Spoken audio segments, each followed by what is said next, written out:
एकनाथराव देवाभाऊ अहो किती जनतेला गंडवाल वरती शासन तुमचं. डॉक्टर बाबासाहेब आंबेडकरांनी तुम्हाला मनुष्य म्हणून मतदानाचा अधिकार दिला. तुम्ही गुलाम आहात का मनुष्य आहात? सतरंजा उचलायचं बंद करा. तुम्ही उमेदवार फोडून नेताय का रात्री? बॅलेट पेपर छापायला किती खर्च लागतो? जे उमेदवार फोडून नेले होते त्याच्यापेक्षा फार कमी खर्चामध्ये या ठिकाणी तुमचे बॅलेट पेपर येतील. माझा जन्म इथला, माझं जन्मगाव हे, शिवरायांचा वैचारिक वारस म्हणून मी नावलौकिक कमवला. विचारांचा वारस सांगत असताना सांगू इच्छितो, गोरगरीब जनता जी आहे आणि झडपीचं जे निवडणूक आहे गणघाटातलं, देवाभाऊंना आणि त्या ठिकाणी वाघमारे साहेब आयुक्त यांना एक विनंती करतो. आज कर्नाटक राज्यामध्ये बॅलेट पेपरवरती निवडणूक होती, तरी एक गोरगरीब जनता, शेतकरी बांधव भगिनी आमच्या मतदार यांची निवडणूक जर आता तुम्ही बॅलेट पेपरवरती घ्या. 5 तारखेला आहे ना. तुम्ही उमेदवार फोडून नेताय का रात्री? बॅलेट पेपर छापायला किती खर्च लागतो? जे उमेदवार फोडून नेले होते त्याच्यापेक्षा फार कमी खर्चामध्ये या ठिकाणी तुमचे बॅलेट पेपर येतील.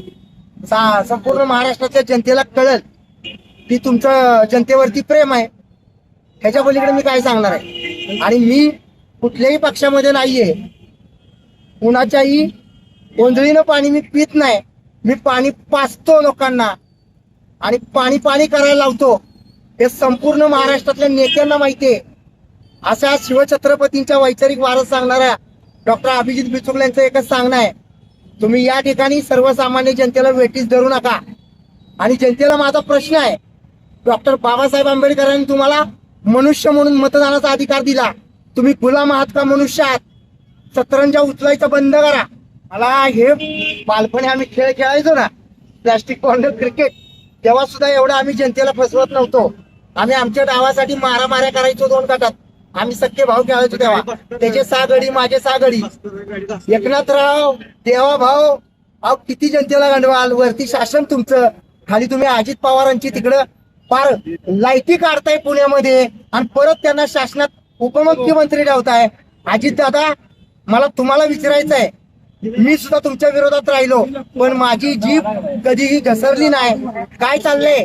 पवार साहेबांच्या पुतण्याला एवढ्या शिव्या पडतात. काय चाललंय? एक लक्षात ठेवा अजित दादा, मी तुम्हाला एक सांगू इच्छितो, डॉक्टर अभिजित बिचुकलेंचा आदर्श घ्या.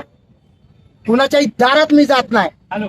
तुमच्या त्या भ्रष्टाचाराच्या नावाखाली भाजप तुम्हाला आतल्या हाताने हाणतंय. कसं सहन करता तुम्ही?